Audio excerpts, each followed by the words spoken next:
Welcome to the Tuesday, September 13th edition of the RotoWire NFL podcast, brought to you by, well, nobody, by us. I mean, that's the exciting part of this. We're going through all of your major week one waiver wire pickups, getting you set for week two. Hopefully everyone had a fantastic fantasy football week. I know I did. I actually had a really successful, of the 15 leagues, Jake, I went 12-3. That's a pretty good week. Even with Kyle Pitts having a down week. That is a pretty dang good week, yeah. A lot of thanks to a lot of other bad teams that I faced. I got very lucky. That's all it is. But we'll go over all of that. Maybe I'll try to stop talking about my success, and we'll help you guys reach success for week two. So stick around.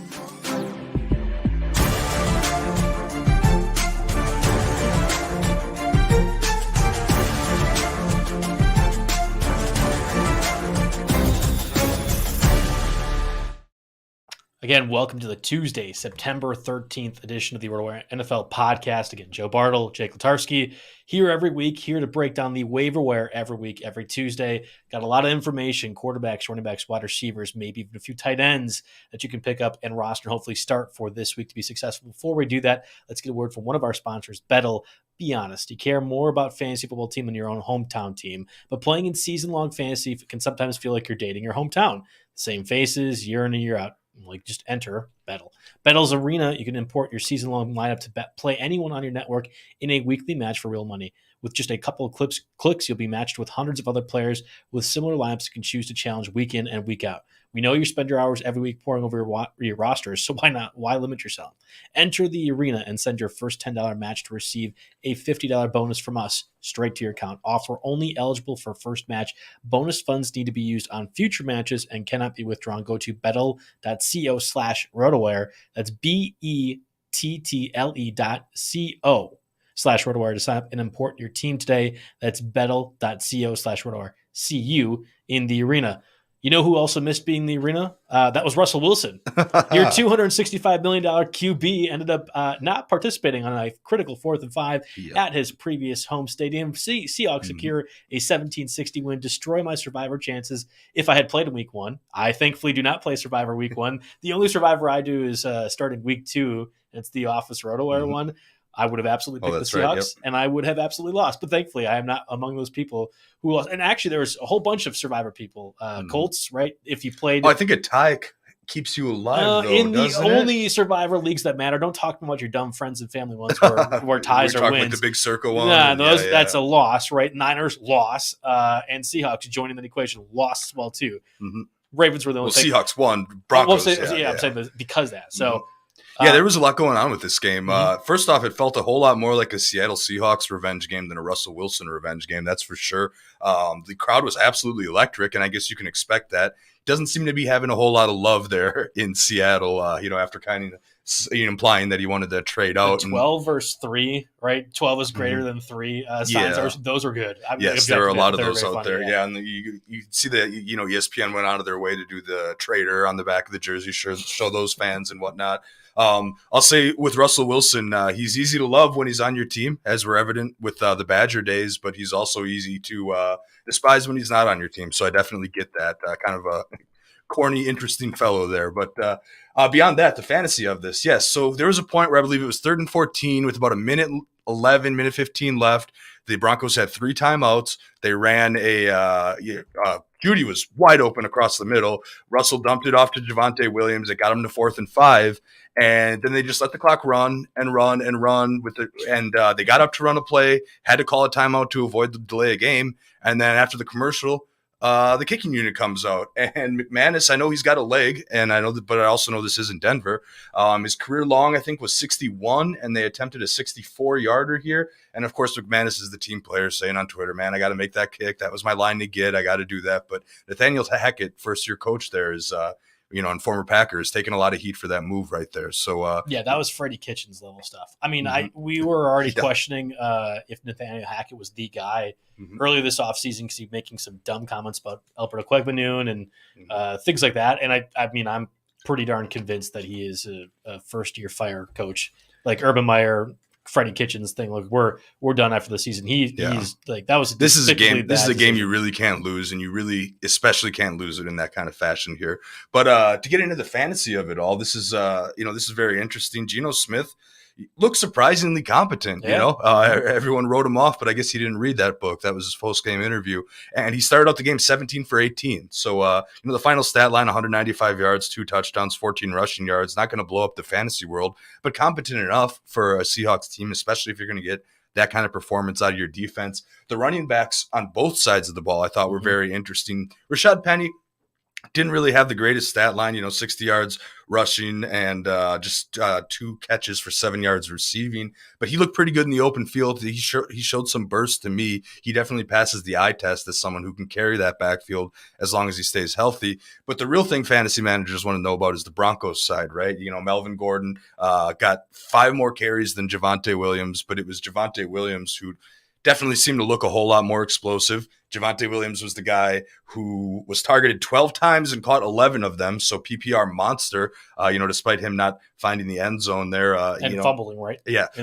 No, that's the thing. He fumbled on the 1 yard line, so did Melvin Gordon, right? So they both did. I think this is the first time that in and not even just season opener week 1, like NFL history, that 2 different players fumbled on the 1 yard line of the opposing teams. Okay. It's one of the first times I saw that stat thrown around. I don't know, tweet ESPN stats and info, not me, I guess, but it was something like that. So it was a really, yeah. I mean, so Javonte Williams' stock doesn't necessarily go down despite that fumble, which is not tradition. And Melvin Gordon will still be plenty productive, but obviously Javonte Williams is looking like that. What was he, 3rd round pick, 2nd round pick, maybe? Yeah, mid-second, 3rd round. And I already reached out to everybody that I saw that's rostering Javonte and said, hey, if you want to trade him because you're worried about those carries things, send him my way. No, that's a good move. I need to start looking. Absolutely great performance. I'm convinced Javonte is going to be somebody I regret not having enough shares of. And we saw it last year with Javonte and Melvin Gordon splitting time. Melvin was more of the pass catcher. If that's the difference, right, that we have Javonte now being – frankly, more situated for that role. If he is that good at breaking tackles, like all the PFF wizards like to say, then he should be the pass catching guy. And that was clear. The eye test is beautiful. He catches the ball in the open field and he can make the first man miss. And I saw that happen multiple times because he had plenty of opportunities. He's going to be a great fantasy asset. It's hardly a buy low because the 12 targets, anybody who sees that should be like, okay, definitely don't want to get rid of this guy. But yeah, I guess it's worth putting a couple feelers out here. How about my guy, DK Metcalf, looking pretty good, even though he got 5 catches for 30 yards. It was 7 for 36, but it was 100%. He was targeted 7 times, caught every single one of them. I think Patrick Surtain is a really good corner who is matched on Metcalf the whole time. Packers, take notes. When you have a really good corner, put that on a really good receiver. Exactly. See what happens. Don't do whatever he did. Yeah, and we sniffed this out, I think, earlier in the preseason when we said that DK Metcalf has got the size, athletic tools, physical enough to catch balls that won't always be thrown perfectly to him, whereas Tyler Lockett, on the flip side, might need to be hit in stride or have someone that can throw a really good deep ball. So it definitely looks like DK Metcalf is the guy to roster. Tyler Lockett, maybe not someone you cut yet, but definitely someone you have to debate actually starting here. Last note I had here was the tight ends. It was very interesting here. The Seahawks go out and use Colby Parkinson and Will Dissly a lot. Noah Fant was still involved. He actually got more targets than both of them, but the final line was really uneventful, 3 for 16. He has to be someone that, as much as I like him and his athleticism, he has to be someone that if you were relying on him, you think about replacing with one of our tight ends that we discuss later in the show. And then Denver, also very interesting. Albert O, 6 targets, 5 for 33. Again, nothing too crazy impressive. He should have been used more. Back at the start. Yes, well. And he was the guy that he had those 2 big plays right on the opening drive. I was like, wait a minute, is this Albert O hype? Was that unwarranted? But eventually, he came back and got involved. I think he was open, and Wilson needs to find him a little bit better. And then lastly, Judy and Sutton, really, really quiet early on, but they both got going, had decent enough fantasy games, especially it was Judy who got the touchdown. Beautiful play. He caught the ball when he was in coverage, and he shed the defender and then took it to the house. It looked fantastic, and Sutton has that capability too. Both are going to be useful every week starters, I think. My takeaway is I will take every Alberta Quegmanoon share you want to sell to me. I was pretty convinced towards the end of that game, especially as the Broncos were trying to rally, that he was going to be a weapon, and it was like Russell Wilson discovered, oh, wait, this 6'6" guy who runs a 4.45 yeah. is actually getting open all the time. Like that was I think good. That was the film's going to show that, right? Yeah. And he's going to get more targets in future weeks because the film, I mean, I could see that sitting on my couch, eye test, I'm no scout, but, when Russ looks back at the film, he'll see how many chances that Alberto got his separation. Him against linebackers, you get the size speed combo. Most linebackers in this league have no chance. The other takeaway was Cortland Sutton seems to be legit. I was taking Judy of the two. I mean, both were going around the same spot, 4th or 5th round. Sutton's ADP was probably a little bit higher, but slightly. I mean, yeah, you had to pick. You weren't going to get both. I thought I was going to fade Sutton more. Sutton looked just to be a complete target. I think that's going to be a guy I'm going to regret not having enough shares of as well too. Yeah, so, both ended up with 7 targets. Numbers wise. I'm liking that Broncos offense. Obviously, the result wasn't what you're hoping for, and Nathaniel Hackett is a hack. But at the same time, I think Russell Wilson is going to be just fine. And so are those pass catchers. I'm not willing to completely throw Packett under the bus yet. I mean, it was a poor decision, poor opener, but I still think this team finishes above 500. That's fine. He's a bad coach. That's not even that high of a take. Hot of a take, I guess. This team. I mean, if they finish below 500, he might be gone mid-season. No. That would be. I told you that's Freddie Kitchens kind of stuff. Yeah. He'll be fine. All right. Let's get into the actual portion of the podcast here, discussing these waivers. Yes. For listeners out there, first time that you might be tuning into this, getting yourself your week 2 lineups, we try to go off of Yahoo roster rate, and we are targeting players under 50% rostered. So if you're going to ask us about a 60% guy or whatever, fine, we can give you our advice on that on Twitter or on the comment section here in the video. That's not what we're shooting for. This podcast is specifically targeted for under the radar waiver wire targets. And I mean, Tyler Boyd, perfect example. You think he'd be a great pickup? 56% roster. We're not going to spend a ton of time talking to him because it's pretty much your 10-team leagues and less that where we try to get a good window here. I mean, we're going to talk about 2 quarterback leagues. We're going to go down to some deep flyers here to hopefully help you across all kinds of formats. We're not going to recommend every name, but we want to at least hit on every name that you're going to see out there and weigh some pros and cons along the way. Yeah, let's start with the quarterbacks because we're going to have some at least come up. But Dak Prescott, broken thumb, out 6 to 8 weeks. Although we had Jerry Jones just recently on whatever Dallas radio station say they're not putting Prescott on IR and they're hoping that they can get him back within 4 weeks. Great. I hope I could be 6'5". Not going to happen. So stop being an idiot, Cowboys. Do the right thing. Maybe trade for Jimmy G. In the meantime, you have Cooper Rush as your starting quarterback. I have talked to literally every single person in leagues in which I have 2 QBs, and I have a few of those. We've talked about them, about Dak Prescott and if you need to trade for them. So, Jake, I have to talk to you. Yes. Dynasty League, Dak Prescott roster. I have a lot of QBs. What would you be willing to trade for? Matt Ryan or somebody like that? I mean, we're going to have that conversation. See, fortunately, you don't exactly have my balls in a vice grip here because I have Jameis Winston, a guy who we'll talk about in a second as a great waiver wire ad. A segue into it, yeah, exactly. So I have Jameis Winston. I'll probably bid on Cooper Rush just because it's a quarterback heavy league when 14 teams are all keeping 20 players and everyone's hoarding quarterbacks. It's really hard to find a starter any given week. I can't, if Jameis were to, I don't know, get injured in practice or something, knock on wood, and there was nobody out there and I didn't pick up Rush, I would be toast because there's nobody actually starting on the waiver wire. So I would be interested in some trades possibly, but you may not quite have as much leverage as you think there. But Winston against the Buccaneers though this week, like specifically if you're picking up a quarterback for that Prescott, you're gonna have to go week to week. I mean, most situations you're not going to have somebody who's dumb enough to take 2 elite QBs like I did. You have to go week by week. So Winston against the Buccaneers, I mean, you saw what they did against Dak Prescott. That defense is elite, even with the pieces that they've lost over this past offseason, which wasn't a lot, but they're getting guys like Antoine Winfield healthy. Their secondary seems to be better overall. I'm a little bit concerned. Yeah, so here's how I feel about that game. Remember the Chiefs and the Cardinals this week where the Chiefs came out and absolutely dominated, and then Kyler Murray ended up with a 20-point fantasy day and pretty much largely garbage time?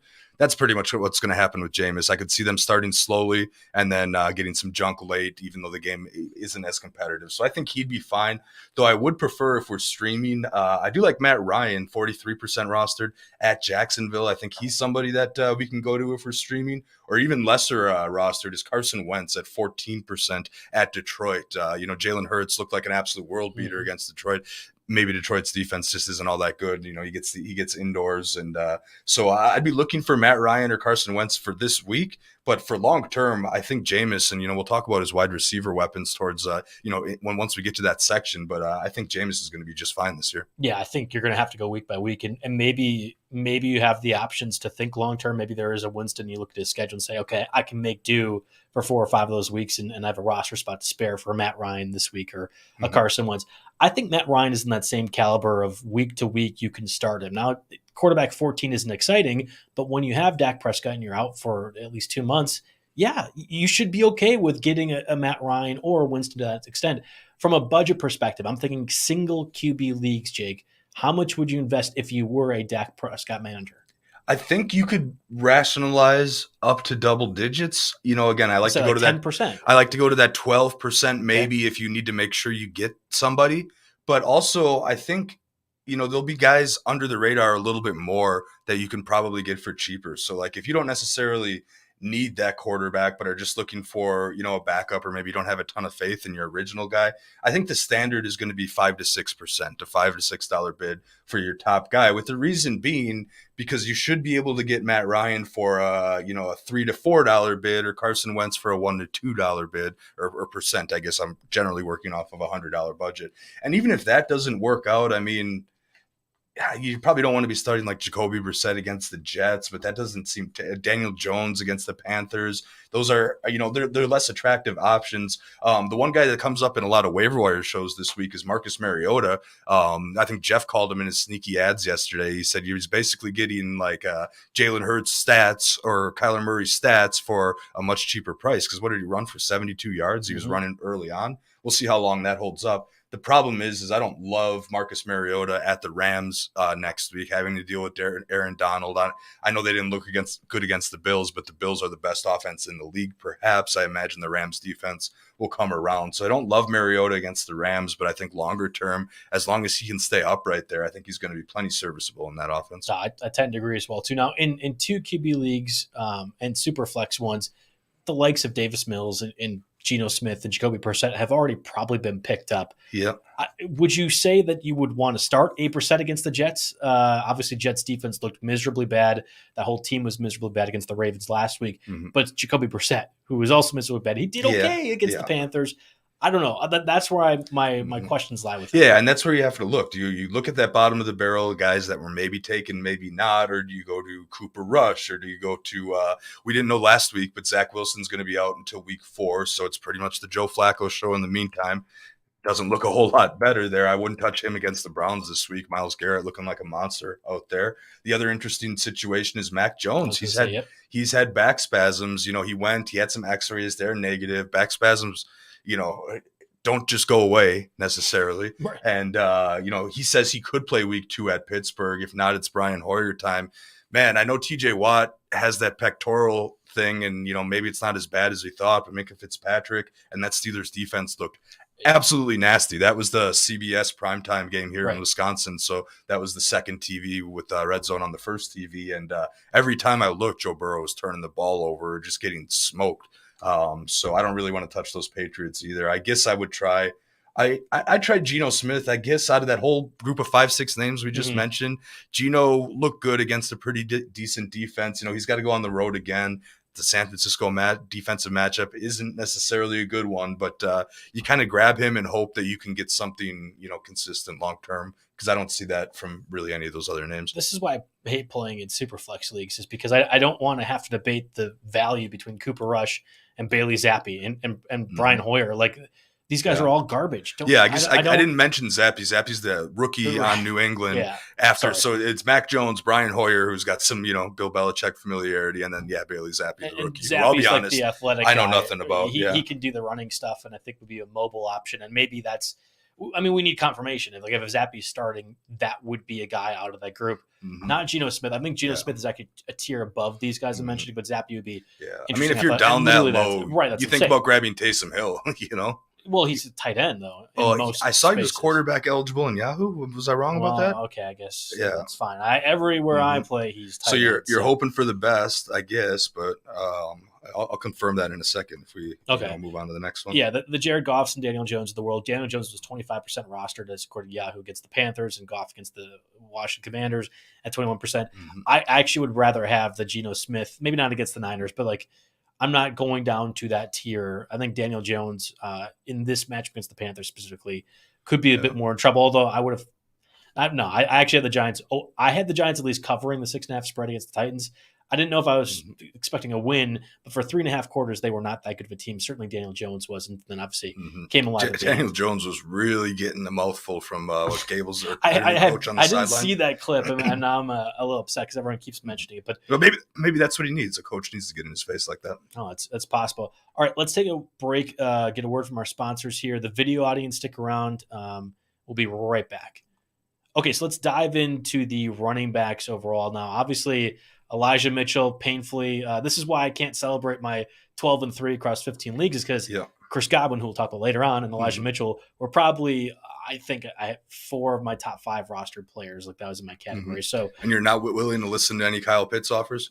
No. I will buy every share of those that I have not already gotten. Yeah, no, it's completely fine for me. So Elijah Mitchell going to be out for an extended time with the MCL sprain. Evidently, it's better than we thought. I feel like every injury we hear that, though. You said that same for TJ Watt. Dak Prescott's the same thing. No, don't talk to me about optimism. It stinks that I lost my guy that I was hoping to be RB2. Now it's Jeff Wilson. Although we had a situation in week 1, obviously the conditions in Chicago were, I think, so abhorrent that we have no idea what this offense will really look like. We have stats and snap counts and touches and stuff for this game, but you pretty much have to throw all that out. And to complicate the matter more, Tyrion Davis-Price, their 3rd-round pick this year, obviously they cut their 3rd-rounder last year, Trey Sermon. Davis-Price was not active. He was like a healthy coach's choice inactive for this. Will obviously be able to play. We have now the decision, is Tyrion Davis-Price going to be your guy, or is it, I'm blanking on the other one, Jordan Mason, who had earned a spot as an undrafted free agent. That becomes the backup to Jeff Wilson. I think that actually matters a little bit in deeper leagues, but let's first discuss Jeff Wilson. Are absolutely like your longest of long shots here. And, we have to think about Jeff Wilson, right? Because picking up Elijah Mitchell after week 1 last year was a league-winning move. There's no denying that, and that's why the waiver wire is so important week 1. So a lot of people will think, okay, same offense, a lot of talent around him. Jeff Wilson, only 17% rostered. He's got at least the next, we presume, 8 weeks here. So he's the next man up. Like you said, Mason Davis-Price going to be his backup. Wilson was the only running back to see carries after Mitchell exited, and on the day he had 58.2% of snaps. So all signs are pointing to Jeff Wilson being the guy, but I got to be the one to say maybe not so fast. This isn't a 20% fab bid like a lot of people are thinking. Sure, you can put a safety bid in there, and he is arguably the top running back target for this week, but you definitely have to temper expectations a little bit, with the reasons being Trey Lance going to get a ton of carries. He led the team in carries, I believe. He had like 12 or 13 carries. I don't have it off the top of my head here. Trey Lance going to get a bunch of carries. Deebo Samuel going to get carries again, because that's just, I know they said they weren't going to do that as much, and then and then they went out and did that. Now some of it again, so Trey Lance led the team with 13 carries. Deebo was second with 8 carries. I guess he was second in yards, but Jeff Wilson was second with 9 carries. So there are a couple of problems, with Jeff Wilson. He's not the surefire guy. Both of the quarterback and the receivers are probably going to vulture TDs from him. And, we've always kind of seen committees here in San Francisco anyways. So while Jeff Wilson, I could rationalize, somewhere in the 8 to 12% range. I don't think he's a guy that you fill us in as a Mitchell owner. You pretty much have to bid on Wilson to give yourself a startable option, to protect yourself against any future injuries. But how much are you really willing to go? Yeah, so Wilson's rostered in 17% of the leagues. I would say of the 15 I'm in, he's rostered in 12 of them. I don't have to really make this decision for myself for the most part. I think Stake League might be the only example, right, where we have shallower benches. And I do think I would go a little bit higher. Like, I wouldn't be surprised if in a Stake League, and you're on the other side of this too, is like a 27 or 32 type of bet out of 100 fab dollars. Like, I think he is going to be, especially because we know Elijah Mitchell is out for an extended period of time. Wilson is by default your pass catcher of that group. I don't know Jordan Mason well enough, so maybe I'm speaking out of my ass and I shouldn't be, but I think Wilson can do 3-down stuff. I anticipate when we're not playing in a monsoon, the 49ers offense will look better. So while Lance got a lot of carries, Deebo, unfortunately, will still be a factor too. Wilson's going to do enough and I think have a critical enough role in that offense that he is an RB2 situation, Mm-hmm. I would be willing to commit more resources to him to acquire him. And they have the Seahawks this week, so at least in the short term, it's looking pretty favorable. I mean, the Seahawks didn't look particularly great trying to tackle Javonte Williams, especially in the open field. Now, again, that's Javonte Williams. That's not Jeff Wilson. But, so Wilson has to be, while I'm here to say temper your expectations, he still has to be the top running back pickup, though, this week, right? Can we agree on that? It would have been close if not for today's announcement that Najee Harris actually says he's going to play week 2. So for those of you just catching up or watching the podcast live, Najee Harris on a SiriusXM show, not ours, unfortunately, said he will play week 2. This is like a definitive will play week 2, came straight from the horse's mouth type of thing. That's concerning to me because we had a high ankle sprain. J.K. Dobbins said he'd play week 1 too, right? And we're going to get to that as well. I mean, I'm not convinced we're actually going to see that occur. But for right now, we have to operate under those pretenses. Because Najee Harris is expected to play week 2, again, according to him, a guy like Jaylen Warren, who I thought for the next month or so could be a very valuable pickup in the same vein as Jeff Wilson, falls down in that category. Yeah, I mean, any kind of first come, first serve waivers, we're definitely picking up Jaylen Warren, Sunday afternoon, right? Because you got this guy, Najee Harris, who limped off the field. All the initial reports were a high ankle sprain. Already was dealing with the Lisfranc injury. There's already that weird Lisfranc thing. And then you throw a high ankle sprain on top of that. You assume that he's going to miss 3-4 weeks. Now, it doesn't necessarily look like the case. So I'm not quite as crazy excited on Jaylen Warren yet. But I did. Basically, here's how I'm handling this. I picked up Warren for nothing in first come, first serve in a couple leagues, and I'm not going to drop him yet. That's about as confident as I have. And, again, you never want to waste roster spots in fantasy. He could be a guy that you could definitely stash and, just to see how this Harris situation plays out. So let's put this into the context for the people. I believe like between Jeff Wilson and Jaylen Warren, I'm probably committing something like 32%. 36% of my budget overall to get those in places where I have empty roster spots. Let's go for an example. You took 4 Chiefs wide receivers thinking, hey, I'm going to get a stack. Not somebody over here. Over here. Whatever. Whatever you're going to point.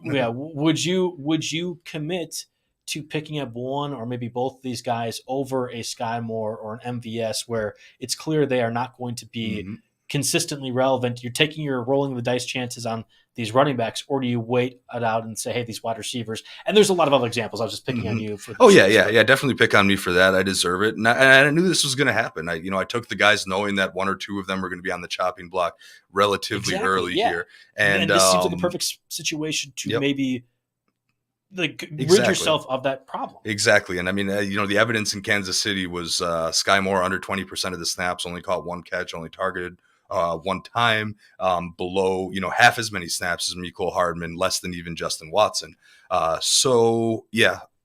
think Sky Moore will probably be one of the first guys on my chopping block to get one of these good guys. But again, I'm not going to be overly aggressive. I'm going to put a keep him honest bid in there of like $14 for Jeff Wilson. Well, I can say this because we're both in different stake leagues. Yeah. I'll go ahead and I'll throw like a $14 bid on Jeff Wilson, fully expecting that someone's going to swipe in the $18 to $22 range to get him.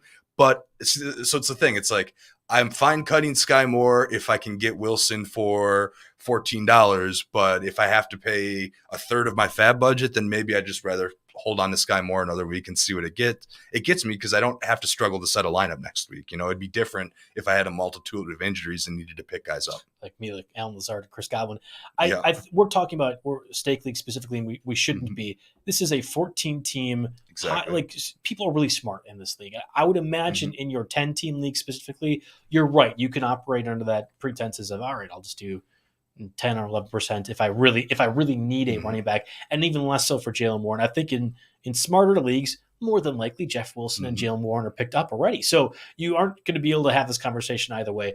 It really depends on your roster and what spots you have available. And unfortunately, I think that's the answer for everybody waiver wire. There isn't an obvious slam dunk. There might be at wide receiver, which I'll talk about in a little bit, but that's about it. Yeah, so one of the reasons why I'm not quite as excited to go all in on Wilson or Warren is because I think Khalil Herbert can be had for cheaper. And I know we both have our situation with the Bears, and we don't think they're going to be very good, and they certainly don't seem to be very good. And Khalil Herbert is 41% rostered, so he's less widely available here. But he seemed to cut significantly into the workload of David Montgomery this weekend. He was getting the goal line touches And the underlying stat was, Montgomery 66.1% of the snaps.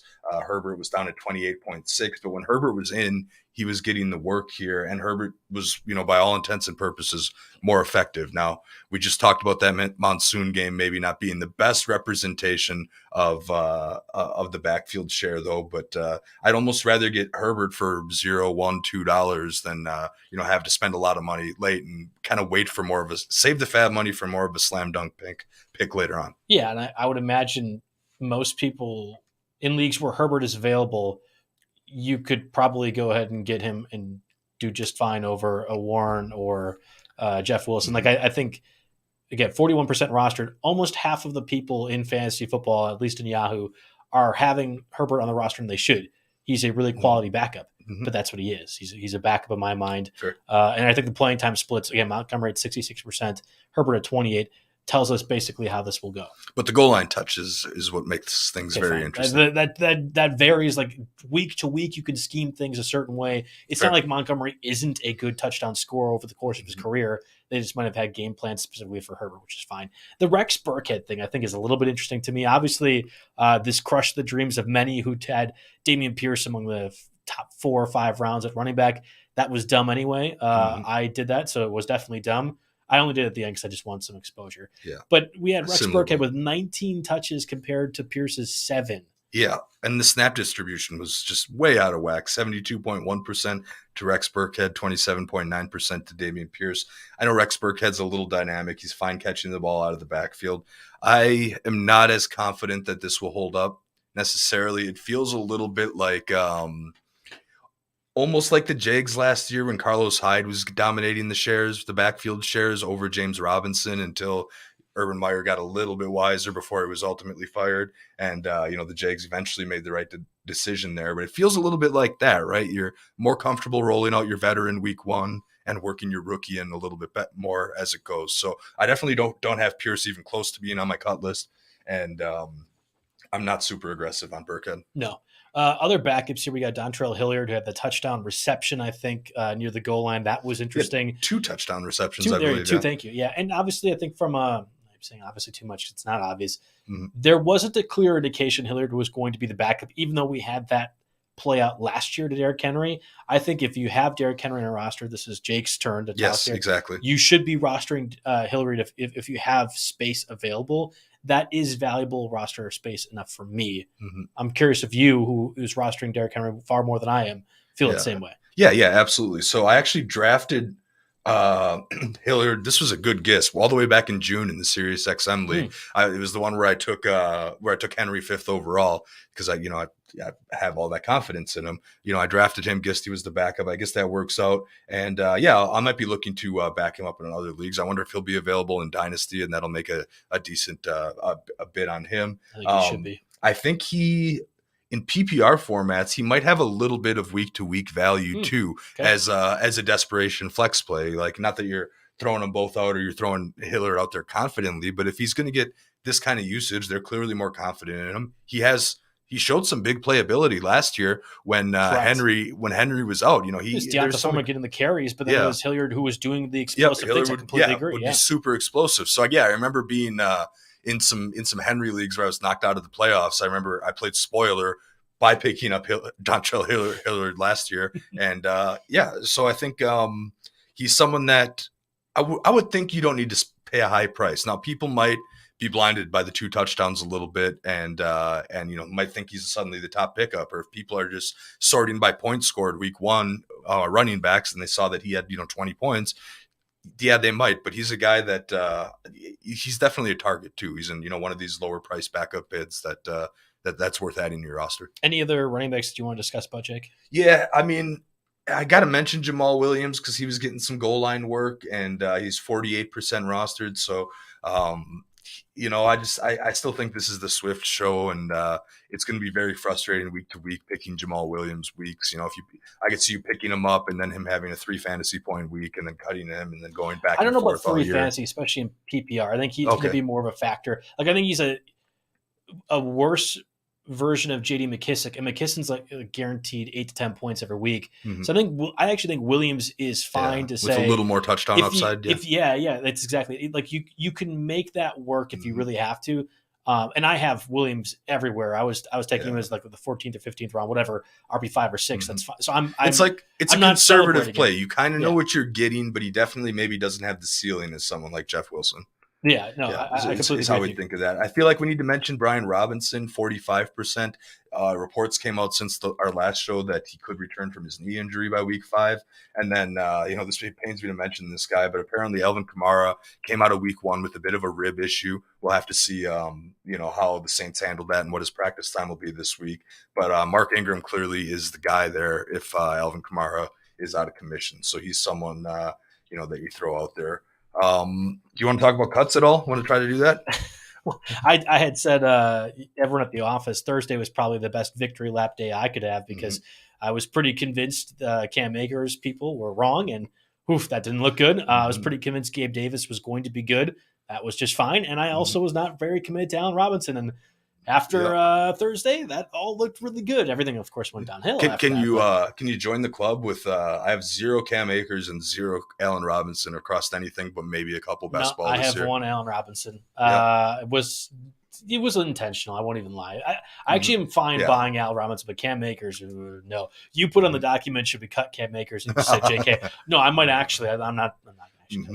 But I will be willing to sell them for just. For those of you that aren't glued to Twitter nonstop, Cam Akers had one of the most horrendous pass blocking, fumbles, I guess you could say, probably almost worse than a fumble in a coach's eye, where he saw his pickup, he saw the guy coming free right towards Stafford, decided he was going to get out of his way, creep out on the flat, and let Stafford get smoked, just annihilated. Now, they completed the pass on the play, but a coach sees that from the running back, no effort, not even an attempt to chip him, and just kind of a mental error, too, thinking you need to be running a route on that play instead of, protecting your franchise quarterback. So that was brutal. I don't think, after seeing stuff like that, it's pretty discouraging about his playing time outlook. Tony Pollard is a name I put on here, is an interesting one that might go in the 10-team league. Slot receiver Tony Pollard? Yeah, what? Slot receiver Tony Pollard. I mean, Cooper Rush is the quarterback right now, and it's very, very clear, at least from week 1, not to overreact too much to week 1, but Elliott is still RB1. He's not just going to suddenly lose that job, even more secure than guys like David Montgomery and stuff like that. Zeke is the guy. And then, of course, I put Mike Davis on the cut list. We missed on that one. Mike Davis, even if J.K. Dobbins doesn't come back week 2, which he probably will, Mike Davis can still go on the cut list. I mean, Kenyon Drake got the carries. I don't think anybody in the industry really saw that coming. We'll take our lumps with that one. I had picked up Mike Davis in a couple places, but fortunately did not have to start him. It was more of a block move that ended up having 0 effect. Right. I was going to say a lot of smart people I saw across my leagues pick up Mike Davis too. That's an instant cut in my mind. There's no reason to roster him. It's not like Kenyon Drake did fine either. 11 carries for 31 yards is not exciting. You would think the pass catching would be there from, but he only had 1 catch. So I think it was more, we play the Jets. We can literally just put out trash and it's fine. Yeah. And that's the case of what Kenyon Drake and Mike Davis were. But Mike Davis is like your first cut now, even if you have a tight end 2 and own Kelsey or you do have Isaiah Likely. Exactly. Who we talked about last week. That guy could be on there. So if we have time, we'll try to get to some cuts every week because I know we like to give out all these suggestions, but the real tough call is who the heck am I going to drop? Let's put this in practical situations. So hopefully that's a little bit helpful, but tweet us your cuts too if you want. Let's get to the wide receivers before we do those. Word from our sponsors, Vivid Seats. Hey, football fans, get your jerseys on, your tailgate snacks ready. That's right, NFL season is back, and so is your chance to score tickets with Vivid Seats. Download the Vivid Seats app or visit vividseats.com to see your team schedule, compare tickets, and secure your spot in the stands. As the only ticketing company with a reward program, Vivid Seats is the winning app for NFL fans like you. Earn credit when you buy 10 tickets, then cash it in to catch more games all season long. With Vivid Seats, you'll go from watching the game to being a part of it. Go to vividseats.com or find us in the App Store to browse unbeatable seats. We'll see you in the stadium. Jake, I'll see you at the Packers Stadium next week. I'm sure you and I are both going to the Bears game. That was not a Vivid Seats purchase, but we will both be there anyway. I'm excited for that contest. Bears Packers is always my favorite one I go to with my dad every single year. It's like when we're auctioning off the tickets to everyone else in the family, that one's already claimed. And I'm excited for that. Yep. Yeah. All right. So you get to have the biggest victory lap possibly of the whole season. Like, I think this was that good of a call, and I am completely wrong and already ready to backtrack. I was lamenting you for Jarvis Landry saying you could play any one of the scrub Chiefs receivers and they would do better than Jarvis Landry. I said Sammy Watkins over Jarvis Landry. I was ready to be committed. Thankfully, you didn't officially call me on that bet. He did fantastic. 9 catches for over 100 yards, something like that? Yeah, that was about as wrong as it could possibly get. Yeah, he led the Saints in catches he led the Saints at 9 targets, and he led the Saints wide receivers with a 73% snap share. Now, to break it down, Olave was actually out there for 71.9%, and Michael Thomas was only out there for 61.4%. Now, the one thing I'll say about that is Thomas kind of came in with some injury stuff this week. It felt like he wasn't always really guaranteed. Turned it around, right? Yeah, exactly. And I can see Thomas's snap share growing, more as he, hopefully gets healthier and healthier. But Jarvis Landry, I think, is going to be a perfect plug and play wide receiver 3 flex type guy every single week because, the situation, I think, it improves with Jameis, believe it or not, and it improves with having other capable weapons around him. And he seems healthy. He's going to be, he's not going to be some league winner that'll get you 30, 40 points and win you the week, but he's going to be an absolutely reliable option here. And I think will continue to be for the rest of the season. So maybe he's my wide receiver 3 in stake league. And I got bailed out by, because I'm going to start him over, MVS or Sky Moore or those types of guys. So, he's going to be a reliable wide receiver 3. I'm not quite willing to give him the Hunter Renfrow from last season, but you're sitting around thinking that could be about a rough ceiling for him if he continues to see this type of volume and have this type of chemistry with Jameis. He's only 42% rostered in Yahoo. This could arguably be your top bid. He's my top pickup this week if he's available. I would have said, so I have Robert Woods and Hunter Renfrow on my side of the stake league. I would have easily said both those guys outproduced Jarvis Landry this week and also rest of season. Woods got 1 catch for 13 yards. That might look like a cut already after week 2, which sucks. That Titans situation. Hunter Renfrow was just completely disappeared after Devontae Adams. It's like Derek Carr found a much hotter girlfriend and said, sorry, I'm not interested in that. That's crazy to me that we've had such a disparity, and I would have thought for sure both of those guys would outproduce Jarvis. There's a point in my thought process where Renfro's ADP kept going lower and lower, and there were leagues that he was going, 20 spots under the ADP, and I'm thinking, man, people are sleeping on him. But now that I realize this, it's like when you have Devontae Adams, when you have that shiny new toy, you look at him and you throw the ball to him over and over and over again. And I'm not necessarily convinced that, Renfro's suddenly going to kind of break out or get back to last year's levels with, when you've got Adams and you've got Waller in this offense. I can victory lap this a little bit, although I actually backed off towards the end of the season. It was really only deeper leagues where this became the case. Devin DuVernay, 14 total times, targeted, clear number 2 wide receiver. Wasn't Isaiah Likely. Even Mark Andrews took a sidestep in this Jets game, which I think was more the Jets than it was anything else. They weren't forced to air it out really at any point. 2 touchdowns as well. Like I was really convinced DuVernay was one of those better values around 16 and later. Every deep league I have, he is on my team. So thankfully, all those best balls are looking a lot better because of him. I didn't get him enough in a redraft. He's going to be the guy, stake leagues in particular, that I would be committing. Remember like 2 years ago when Jacoby Myers became a thing and you're like, oh, there's no way Jacoby Myers in a half-point PPR league can get, he's 5 straight weeks with 10-plus points. Yep. That's what I think DuVernay is going to end up doing for the Ravens this year. The touchdowns, not so much, but I was happily convinced by the workload he saw. Yeah, the Ravens receiver snap count was kind of weird. Bateman, 67.9%, DuVernay, 52.8%, DeMarcus Robinson, 43.4%, and then a couple of relevant guys. That just kind of shows you how much they use 2 tight end sets in that situation. But DuVernay's up there. He returns punts. He's done that too. Can I correct? I said I got targeted 14 times. The receivers overall were only targeted 14 times. So it wasn't like that. I still think he is going to be a weapon for them offensively. I guess if you look at target share as then you're out there with a third or more. So that's good.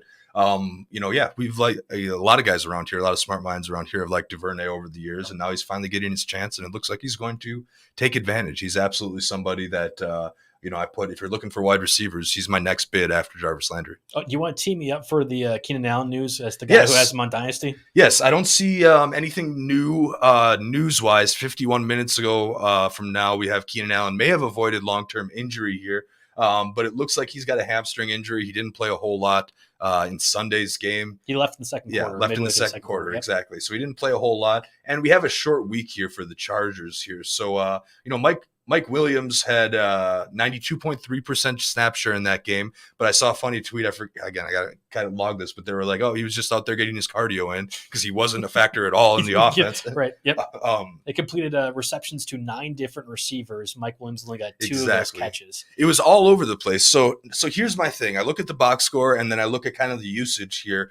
Joshua Palmer was the guy that we kind of not really hyped up a little bit during the season, but thought, in the past maybe he was at the end. Yeah, he was a fast riser. We thought he would be the third guy. He was, on the field more, but DeAndre Carter was a little bit more productive here. How do fantasy managers with Keenan Allen or fantasy managers just looking for a wide receiver on a third week, how do they look at this and diagnose this situation? Joe's our Chargers beat writer, so he's got hopefully an inside track. Yeah, I'll credit Mario Puig, who's always smart in the stuff, for a lot of my rationale for the Chargers offense. The bonus for Palmer has been, hey, he's going to be the wide receiver 3 for the Chargers. He pretty convincingly beat Jalen Guyton, who had been previously that guy over the last 2 years throughout preseason and training camp and secured that by week 2. At minimum, he's going to be your wide receiver 3. If anything were to happen to Keenan Allen, that's what Palmer is going to be, the new Keenan Allen. He's not a speed guy, but a route runner guy. He can get open on the routes. 3 catches for 5 yards despite having 2.5 quarters without Keenan Allen out there. Didn't feel very Keenan Allen-like to me. I think DeAndre Carter actually has a lot of value. And then, I shouldn't be revealing this because I'm playing in these leagues where people are going to be listening to the podcast. DeAndre Carter is going to be a pickup for me in the NFFC in deeper leagues where I can find value for him. I don't anticipate Keenan Allen plays for the next 2 or 3 weeks. So that is part of the rationale behind this. They need speed on the field. Mike Williams is a big guy. He can get deep balls, but he certainly can't get separation. The 2 receptions DeAndre Carter had were out of the slot, both 20-yard plays. He got that touchdown. He was also a touchdown guy for the Commanders last year too, or the football team, I should say. He's performed when he's had the opportunities. DeAndre Carter will instantly be the fastest player in the field, and they need that. I think even if Palmer is getting routes and playing 50 offensive snaps like he did last week, it's Carter that's going to have as much, if not more, value than Palmer. I like him, especially in deeper format stake league. I will probably be playing DeAndre Carter next week if Allen Lazard's unhealthy. Yep. They're definitely on the radar for me, but I might not get as much bid in on them because I really like this next guy from the Commanders. Speaking of the Commanders, Jahan Dotson. He's only 24% rostered in Yahoo leagues. What I really love is that he was on. So I saw his touchdowns. He ran a good route. He looks good, but I'm like, are they really using him that much week 1? And then I looked. Sure enough, they're absolutely using him. 87.1% of the snaps. For perspective, Terry McLaurin, 88.6% of the snaps, and Curtis Samuel, who's also top pick if possible, who saw some interesting usage there, 68.6%. Now, Curtis Samuel, I guess we can talk about these guys together, right? Curtis Samuel, only 6% rostered.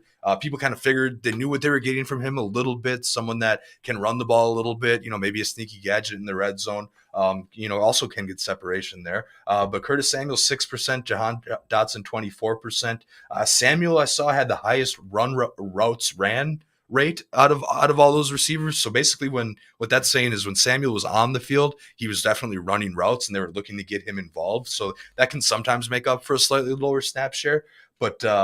But man, both of these guys, and I guess Samuel, like I said, factor from the backfield. You might get Robinson back week 5 if something else happens with Antonio Gibson, which has been prone to happen. Maybe Samuel could get carries like the last name, like Debo over in San Francisco. I'm not going to quite make that. It must just be a last name thing. It must be a last name thing. I'm not going to quite make that comp yet, but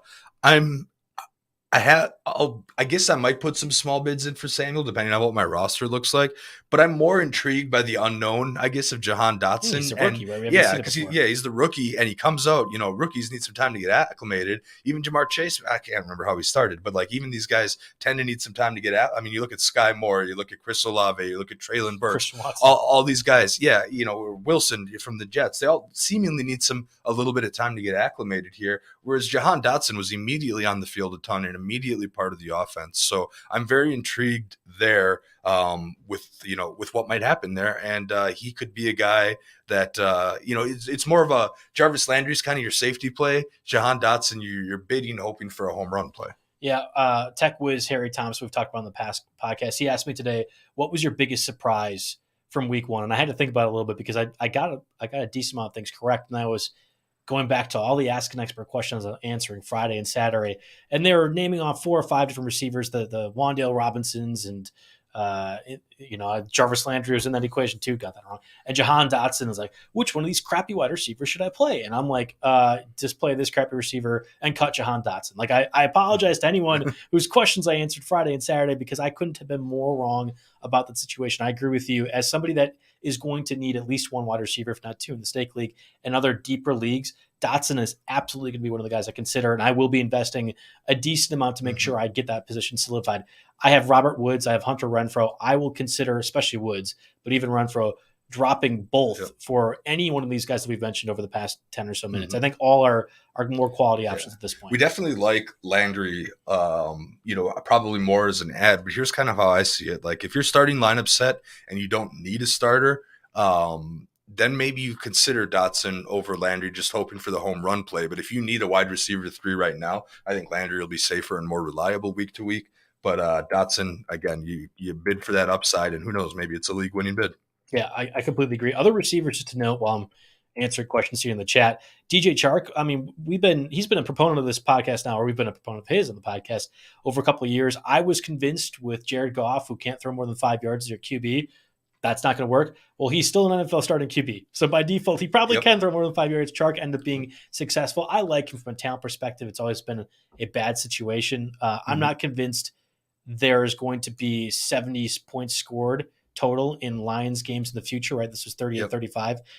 That's not going to happen. So by default, I think Chark is the one that takes a bit of a hit. Yeah. So the thought process with Chark and him being left out of the conversation in most 12-team redraft leagues, or if anything, maybe a very, very late pick, was that, okay, Amon-Ra's the guy, right? Hawkinson's back and healthy. Swift is back and healthy. Yep. How many more targets are there to go around? And with those targets, can Jared Goff actually lead another receiver to be productive? At least in week 1, the answer was yes. We'll see how long that can continue. Amon-Ra, 12 targets, and Chark was second with 8 targets. And then Hawkinson got 7. Nobody else got more than 3. So it's looking like Chark is a wide receiver 2 in this offense. I don't know if that makes him number 2 in the pass catching pecking order necessarily from week to week. I think it's going to depend how other teams scheme him and Hawkinson, but Chark at only 40% rostered warrants at least a spot on the list. And then Robbie Anderson too, who seemed to actually work pretty well with Baker Mayfield, had the 75-yard touchdown, which accounted for 75% of his yards. Did lead the team in targets though. DJ Moore also being around. Perhaps more importantly, he played 100% of the snaps over our guys like Terrace Marshall and I don't see, Higgins. I'm not sure if I'm reading this completely correctly, but I don't see Shi Smith is the wide receiver 3. I don't see Terrace Marshall as playing I think single snap. He was active, but didn't end up playing.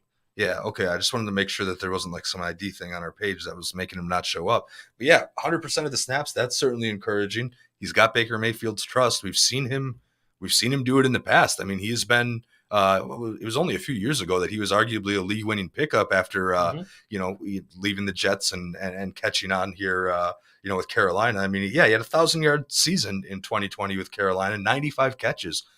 And you look, let's see, he's 29 years old, so theoretically in his prime, if he's Baker Mayfield's favorite target on a team that I'm sure is going to have to play some catch up, either due to the defense or either due to Baker Mayfield digging them holes.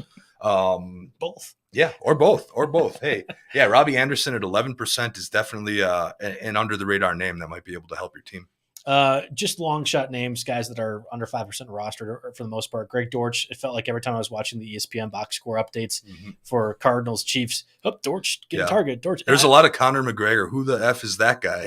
It was a lot of that. I anticipate once Rondale Moore comes back healthy, Dortch will be a guy that we don't have to even consider. It's Rondale Moore coming back healthy, and DeAndre Hopkins is coming back in 5 weeks now. Yeah. So if you got everybody hurt and need a flex in a 16-teamer, you think about this guy getting targets in the short term. Yeah, maybe. Sterling Shepard also got to have his long touchdown, obviously with Wanda Robinson with the injury, Kadarius Toney doing his magician disappearing act. That was interesting. I mean, Shepard has always been one of Daniel Jones's favorite targets when Shepard's healthy. Yep, there's chemistry healthy, right? Then there's the Zay Jones factor for the Raiders, Kyle Phillips for the Titans. Actually, we were wondering who's the number 2 pass catcher. Yes. Maybe it's Kyle Phillips, the rookie. Yeah, 5th rounder. And then Ben Skowronek, who also did a little bit of stuff with Allen Robinson. All those names, not really considering. I think we're at a point right now in the waivers, even in deeper leagues, where some of these guys I mentioned above are going to be available and you can use for wide receiver 3 or flex, we're really digging to the bottom of the barrel. Yeah. Again, like I said, we'll say all the names here. And just to talk about the Titans real quick, Westbrook-Ikhine, who we pumped up, or I guess who I pumped up incorrectly a week ago, still tied with Robert Woods for the team lead in snap share. Both of them 68.3%. Phillips 43.3%. Burke 36.7%.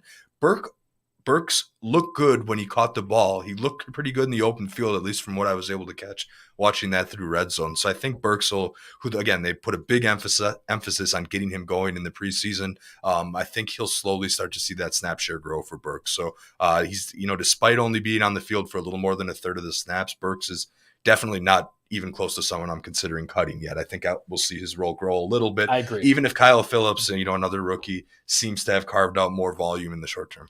We'll burn through the tight ends and kicker defenses real quick. First, a word from our sponsors. Football is officially back on Monkey Knife Fight with all the NFL action you're looking for. And if college football is more of your speed, you've got plenty of that too. On Monkey Knife Fight, there's no sharks, no salary caps, and no math. It's just easy to play, easy to win, daily fantasy player props. Join now on monkeyknifefight.com and you'll get your first game free. Then use promo code RWNFL to get your first deposit matched instantly up to $100. So what are you waiting for? Join Monkey Knife Fight today. Last week, we had talked about Isaiah Likely. We have both been fading him. I'm dropping him, even though he got 4 targets, which is a decent amount for the Ravens and what they did against the Jets. Pretty clearly, he's not that big of a focal point in that preseason hype, like you mentioned. I mean, he was never somebody that you were going to pay more than a $1 bid or a Mr. Irrelevant pick in your draft just to see. Oh, really? Yeah. All right. Yeah. Well, good. So thankfully, they didn't listen to our podcast. That's what it was. Yes, exactly. Yeah, they fell into that trap. But he was someone that was always going to be on the chopping block week 1 if he didn't see the volume. And granted, there wasn't much of a passing game, for the Ravens because they didn't need it necessarily. But yeah, he's someone that I would feel comfortable cutting for a guy maybe like Gerald Everett. Because we talked about Keenan Allen being out there, are targets available, especially red zone targets. I mean, Keenan Allen was surprisingly shifty in the red zone and got his looks there. So Gerald Everett is a guy who has been, preseason ranked top 10 tight end in the past, in past seasons, and he's someone that can kind of, I think he can get going. He was on the field for just less than 2/3 of the snaps, beating out Trey McKitty, a fantastic name here. But no, Gerald Everett is arguably one of the top tight ends that I'm looking at. I still like Bobby Tonyan. He's only 24% rostered. And the few catches he got, I thought he was like, oh, he's fast. Like that's right. The athleticism is there. Everyone's like baby Gronk, or sorry, baby Kittle, right? Yeah. But this is like a faster version of that too, which I was exactly. He didn't get many targets. Yeah, a little more speed. Yeah. And I think there were a couple things that I noticed here. With watching that pain of a Packer game is one, healthy, right? That was the key. He's always had an injury tag on our database all off season. Came in, looked healthy, and 2. On the last play, I guess the last important, relevant play of the game for the Packers when they went for it on 4th and short, instead of, running the ball or trying to pound it up the middle, Rodgers tried to find Bobby Tonyan on a seam and, ended up throwing in a very good coverage. But the fact that Rodgers trusts him to do that, to make that play, over any of his other receivers here. You know how Rodgers might hold a grudge. We'll see if he throws a Christian Watson ever again. Not to get too sidetracked here, but Tonyan, out of the guys that are there, has Rodgers' trust. And again, I don't like to look too much into the narrative thing, but there were reporters in the locker room before the game earlier in the week interviewing Aaron Jones. And I think Aaron Jones told the reporters, again, I'm going to paraphrase this quote, not exactly. He told him, he was pointing at Robert Tonyan and said, this is the man who could lead us in catches this year. So there are definitely some tallies in Tanyan's favor. And I expect that, again, the Packers last year started out so terribly to the Saints, obviously got it together. None of those guys play in the preseason, understandably, which I'm in favor of. Even if that means week 1 performances like this every year, I'm always in favor of them sitting the preseason. But anyway, all of that is to say that the offense is going to get better. Tonyan has Rodgers' trust, and Tonyan was already involved despite, carrying that injury tag all off season. So he's healthy. He's got trust. I put him right up there with Everett as the top pickups. I was actually picking Tonyan up in a couple of leagues. I dropped people like Austin Hooper. I dropped Noah Fant for Tonyan. So I guess that's kind of what we're looking at here. So Tonyan and Everett, top 2 tight ends. I guess my question for you, and this matters more, would you cut Irv Smith or Cole Kmet for either of those? I would cut Irv Smith. Cole Kmet's tough because I don't want to judge. Didn't get any catches, right? Yeah, I didn't get any catches, but I don't want to judge him for that monsoon game. I think I like Cole Kmet's upside enough to hang on to him and one more week. Now it would be a lot tougher if I was going to rely on starting Cole Kmet this week. Then I think, Tunyon probably has a bigger floor, but I'll definitely, I'll check that out. And I also just want to mention real quick, OJ Howard from the Texans, only on the field less than 20% of snaps, but did score 2 touchdowns. Clearly seems to be, a red zone guy there. I look at him in a similar vein as maybe like a Mo Alley Cox. If it's a touchdown only league and it's deep, or you're just hunting for that touchdown in a really deeper 2 tight end league. I'm with you in the touchdown league. I hadn't even thought about that too. So tight ends a little bit tough because I think for the most part you're 8 or 9 you feel comfortable with. And I actually was thinking I'd keep Irv Smith over those 2 again, Gerald Everett and Robert Tunyon. Now that you mentioned it, I'll take both over Irv Smith. It was weird when that Packer game, they were throwing to the other tight ends that were never even on my radar. Minnesota was before they were throwing to Irv Smith. He eventually got involved, but not very encouraging there, especially when Jefferson's can and should get all the great majority of the targets. Real quick, any defenses that you want to mention for the listeners? Yeah, there were 3 names I put down. The Bengals at Dallas. Obviously, you're going against Cooper Rush. That assumes they don't sign and get anybody else good to go. But even if they do, you maybe look at the Bengals. They're the highest rostered at 44%. Pittsburgh Steelers, obviously, after what they did to Joe Burrow, they take a hit without TJ Watt. But Minkah Fitzpatrick looks like he could be a defensive player of the year. I think that defense is still good, and they'll get it together. They're going against the Patriots, who 1, look bad, 2, Mac Jones has back issues, and 3, it might not even be Mac Jones. We'll have to see. And the third defense is the Cleveland Browns, 27% rostered. They're home. They're playing the Jets and Joe Flacco. I mean, it's going to be a pick on the Jets year kind of, unless they show us something else. Okay, that's fair. I'm just answering questions right now, so that's why I figured. Absolutely. I'll let you run through those defensive options. Do you got a favorite out of those 3? Cincinnati, Pittsburgh, Cleveland? Yeah. All from the same division? Didn't even realize that when I was putting it down. I think it might be the Browns. I mean, you can and should probably play all 3 of these. I mean, Cooper Rush is very bad. I don't quite understand how the Cowboys enter this year every single year with as bad of backup QBs as they do, but here we are. So the Bengals make complete sense. They were opportunistic last year in that run to the Super Bowl defensively, and I think you're going to see that fall off a little bit because turnovers aren't just guaranteed. Browns looked really spry, though, against the Panthers. I thought there's the sack potential, there's the turnover potential, and the Jets did not. I mean, you could say a lot of things. The Jets did not look spry. A last note here. I know we're running on time here, but the Browns, one thing is they were missing Jack Conklin, who was one of their reliable starters at tackle, and they still had a phenomenal run day, a great day on the ground. Nick Chubb, even though Chubb wasn't the one scoring touchdowns, he racked up a ton of yards. Perfectly viable. Looks like Chubb and Hunt might both be startable. Now, maybe the matchup and the opponent wasn't all that great, but assuming Conklin comes back and that line gets even stronger, I think the Browns running game could be excellent. I apologize, Jake, but I want to circle back to something here. So, listener, appreciate. I want to make sure I get your name, Scott Cobe. I appreciate you mentioned this. He'd asked if we talked about Kyle Phillips in our thoughts. Again, Kyle Phillips, the rookie receiver for the Titans. Right. Yep. I had glanced over that game overall. It was just a lot of Saquon Barkley talk on my timeline, which is fine, but just gets annoying.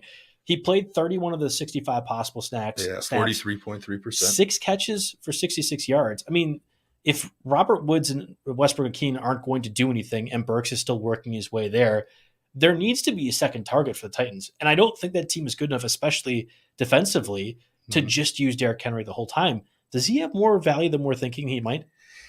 Yeah, I mean, he might. I put him, out of the long shot category that we had. I guess I would put Phillips ahead of Dortch, Shepard, Zay Jones, Skronak, those type of guys. But I do have a little bit of a fear that maybe this isn't necessarily sustainable. And I think, Westbrook-Ikhine and Robert Woods were the 1-2 out on the field, even if they weren't the 1-2 in production. And it probably won't be long before Burke starts to kind of take that job from him. I mean, I could be very wrong on this. I could eat those words. The usage is certainly encouraging, but he doesn't seem like that flashy or exciting of a guy that's going to make a huge difference. And I'd definitely be looking. I mean, we'll put it this way. I like Landry. I like DuVernay. I like Dotson. I like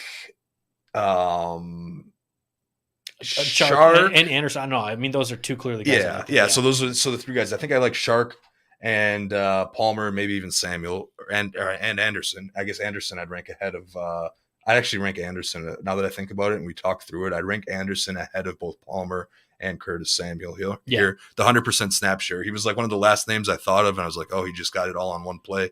But the part that I'm worried with Kyle Phillips, and it's so tough because we're only in week 1 of the season. You have the Bills next week. We saw what they did against the Rams, so I think are a better team pretty clearly than Titans. Maybe they just do what they did with Cooper Kupp. Oh, sure, you can beat us, Kyle Phillips. I don't care. As long as it's not Derrick Henry, we'll commit 11 people to it. Someone's going to be open. Mm-hmm. Then you have the Colts, so I also think are pretty good secondary, and the Raiders over the next 3 weeks. So if you're saying let's pick up Kyle Phillips and he got 6 catches. Yeah, and then a week 6 bye. I think I need to see it more consistently. If he is Ryan Tannehill's second target, okay. Answers are there. I'm going to have to wait though because there's going to be a lot of leagues where I don't think that he'll be picked up this week necessarily. I would agree. I don't think he's a guarantee to be picked up given all these other 12 team or 14 even 12 teams. Yeah. 10 teams he probably shouldn't be rostered. I don't think 12 teams you can maybe have a chance depending on your bench spot allotment. Also, I guess if you do want to roster him, only 1 L in this Phillips. So just a heads up. Something that I ran into when I was making the outline, and just again right now, 1 L in Phillips. Yeah, I apologize for having to circle back because it was an interesting question. I hadn't really looked at those numbers. This is what happens. We did kind of breeze by, but there were a lot of. The problem is there were so many good receiving options that you want to look at this week that guys that we maybe like a little bit better. Jerry Donabedian's always going to have his snap share and target share article generally out by Tuesday afternoon, and it's one of those things I rely on every single time. We're doing this podcast super early, at least starting at 11 Central Time, that we miss some of these crucial details. And I'm always doing my reviews of the games throughout the week just because I don't have a lot of time Sunday and Monday to prepare for it as well. We do the best we can for the podcast. I'm saying there's a lot of data and stuff that we could still digest and analyze. And I think that's kind of an important context for the Kyle Phillips thing. I'll do my quick plug here. Jerry's got streaming defenses out, and usually a hidden stat line for the running backs comes out later on Tuesday and for the receivers on Wednesday. So I think it's the same setup this year. I guess I don't want to fully commit to that, but those are like 3 key pieces of content to especially, even after your waivers run tonight for the first come, first serve stuff. Awesome. Well, that does it for us on the Tuesday edition of the RotoWire NFL podcast. 34 viewers out there. That's a pretty good number for us normally.